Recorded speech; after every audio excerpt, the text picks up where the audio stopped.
She was diagnosed with a crippling disease at an early age. I got up from the doctor's office, and I feel like I left all those hopes and dreams on the floor. I never thought that I would ever get married because I didn't think someone would want to choose me. But God had plans for her to grow in ways she could only dream. I want you to tell us also about another special blessing that God gave you recently. Coming up, one woman's handicap and how God used it for his handiwork. About the country. We were recently in Indiana, and we had a couple seated at our table named J.B. and Melanie O'Neal. And Betty, we were so impressed with the glory of God on this couple that I just actually left where I was speaking, walked out, knelt down by him, and said, I just want to be in the presence of the Lord. And I really meant that. This is a very special couple. Melanie found out she had muscular dystrophy when she was 10. And I know this couple didn't get married when they were 10. The journey this couple has gone on was something they didn't walk in blindly. And I want you to welcome J.B. and Melanie O'Neal to Life Today. It's good to be here. I would like to mention that they do tour and minister and sing, and they have CDs. We'll tell you how to get them. And they really can impact your community. I got to ask you this. Now, Melanie, you're 10 years old or so when you found out something was wrong. What was the first awareness you had that something wasn't quite right, or did your family notice it and you all began to discuss it, or were you totally aware, I've got something going on that's pretty serious? I couldn't climb the big steps of the school bus very well, and I couldn't get up from a squatting position, and I saw the other children didn't have that problem. So y'all began to ask questions, seek medical advice, or you didn't know right then? I was a little afraid to say something to my mother for some reason, you know. But when I finally did, she took me to our family doctor, and he examined me, I think a couple times before he made the diagnosis. He said he'd never seen a case of muscular dystrophy before. All right, now, progression as far as the disease in its debilitating effect. How rapid did you begin to see some real negative trends other than just not getting on the bus easily? Very gradually, but, well, I guess just very gradually, really, as far as through the years. But yet, you know, it has been, because at that time I could still walk, of course, and I learned to ride a bicycle. I wasn't real good at it, but I learned to ride one. And I think when I was about 15 is when I first used a wheelchair, just for long walks and things like that. So it's been a gradual and yet steady. Did you feel slighted as a child? Did you feel anger toward God? What was your relationship as it, let's say, spiritually toward God and what's going on? Anything going on in your mind? I grew up in church and Sunday school ever since I could remember. I'm so thankful for that. And I learned about Jesus, and I learned who he was, and I believed all the right things in my head. And so I really wasn't angry with God when the doctor said I had muscular dystrophy. I thought, how odd, you always think it's going to be someone else. But I wasn't really angry, and yet now I realize I didn't have a relationship with him. And I had no way to really deal with this major problem that I now faced. And I really didn't deal with it, in fact. And it was quite a while before I could even talk about it. I would always just cry if I had to talk about it. When the doctors... Why would you cry? What, were you feeling sorry for yourself, or it was just sad? I mean, why did you cry? I think it was fear, a lot. Fear of the unknown. And I can remember in the doctor's office that day, sitting on the examining table. You know how days where you hear something that you're maybe wanting, some days maybe it's a good day you can remember, but I just felt like my whole world crumbled. As far as my future, you know, I had little hopes and dreams of what I wanted to do when I grew up. And all that was gone now. And I got up from the doctor's office, and I feel like I left all those hopes and dreams on the floor, you know, just in pieces. But I'm so thankful that the Lord wasn't devastated that day, because he had a plan for me. And when I surrendered to the Lord, because I really was in a helpless state. The doctors still don't have a cure for muscular dystrophy. The Lord took over. I just said a simple prayer. I was in Mom and Dad's house in the living room, and I just said a simple prayer. And I don't think anyone knew that I was praying that prayer at the time, and I think Mom was in the house. And I got up from the chair, and I thought, well, I don't feel that much different. But as time went by, I realized I was different because the Lord had come into my heart, and He'd changed me. And I was so excited because I knew now what it meant to be born again. How old were you? 15. 15. Where does JB come into the picture?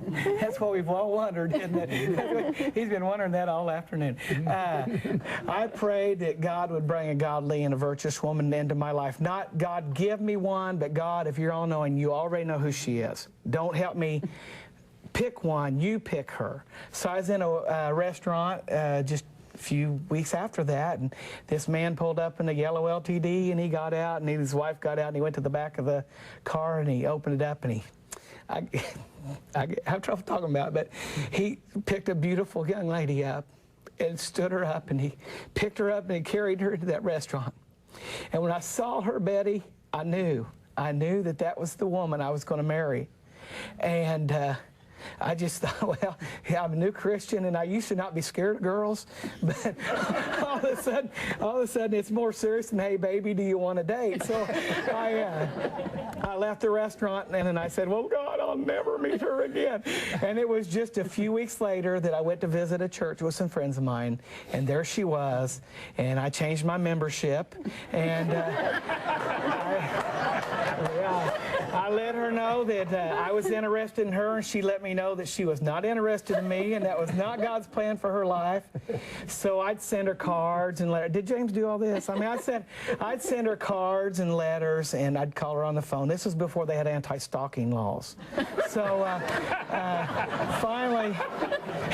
finally, she consented to go out on a date with me, and it wasn't too much longer after the date that she acted like she kind of liked me, and I kind of hinted around that we might get more serious than that. But I want to tell you something very intimate, and I don't tell just everywhere, so let's share it with millions. I remember we were talking on the, I'm telling it anyway. We were talking on the telephone one day, and I was talking to her and got ready to hang up, and I said, I got ready to hang up, and she says, I love you. And I said, I love you, and I hung up real quick. And I waited 24 more hours, or 23 probably. And I called her up, and I said, first thing, when we talked yesterday, and we got ready to hang up the phone, you said, I love you. And did you mean like I love you, or like I love you in the Lord? And she said, y'all laughing, it was serious to me. And she said, I love you. And I mean, my heart just, you know, they say your heart goes pity-patter. And it just reminds me that I can remember how the Lord pursued me for all those years when I wasn't after Him, you know, I wasn't pursuing Him.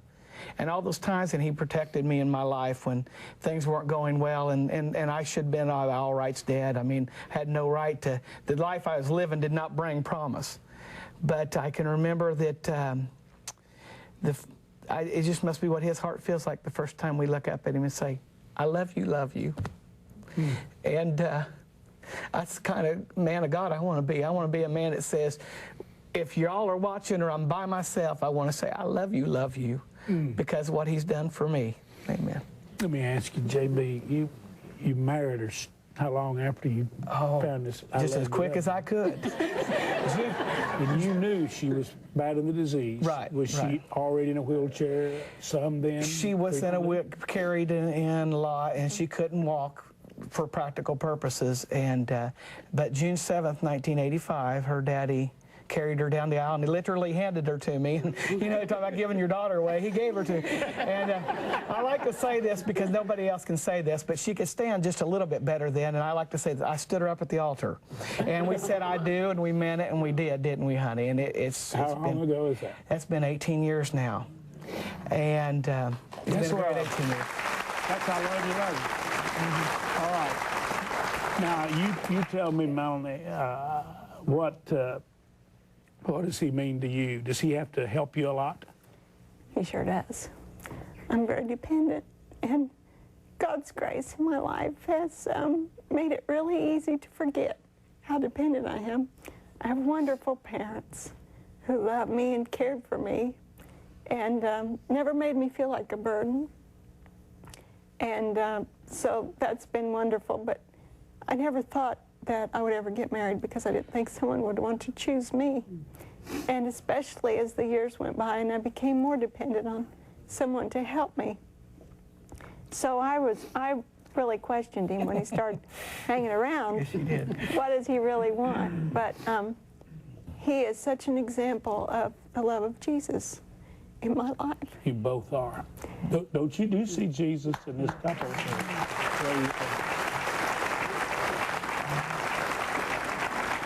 So evident to James and to me when we first met the two, just God's special grace that he has bestowed on both of you. And it has to be a special grace for him to carry you through all these years like he has. And it's just giving you such a gift to communicate with people your heart and the heart of God. But I want you to tell us also about another special blessing that God gave you. And tell them what happened. Well, a few months later, I began, well, probably by the time we got the CD back, Right. I thought I was having gallbladder problems. I just felt bad for I don't know how long, and so I finally, we didn't have time. We were heading to a tent meeting, and we didn't really have time to go to the doctor, but I thought we better go. And instead of a gallbladder, we have a baby now. And how is your baby?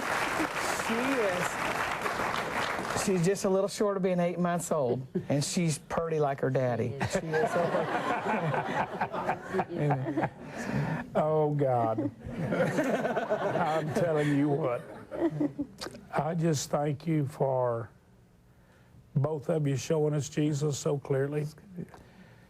I want to encourage all of you who are watching. What's your website? Hey, if somebody wanted to find you and ask a question or say, come see us, come to our town, our church. Okay. It's jbandmel.com, jbandmel.com, short for Melanie.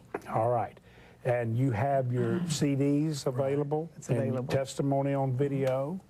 And you are available to go and minister and help people wherever God leads you. And they love to go to areas that would not necessarily be a church always. They love to go to churches. I want to say to all the churches, if you want to just spend a little time with Jesus, I'd have them come.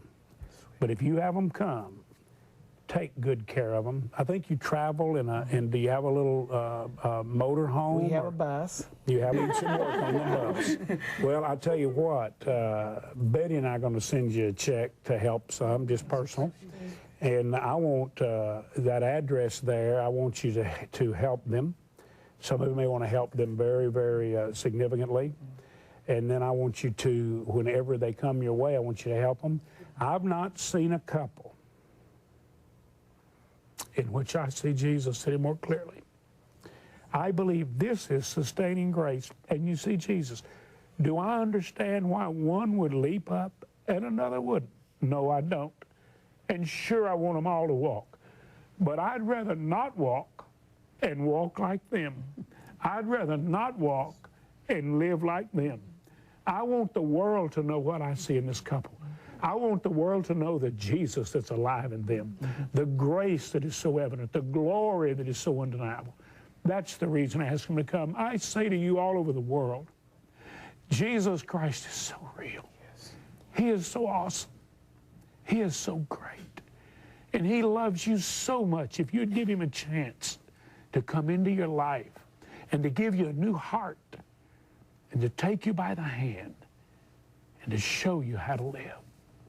You want someone to pray with you. You want someone to just be a friend. You can call and say, I need someone to pray with me. I need grace. I need a miracle.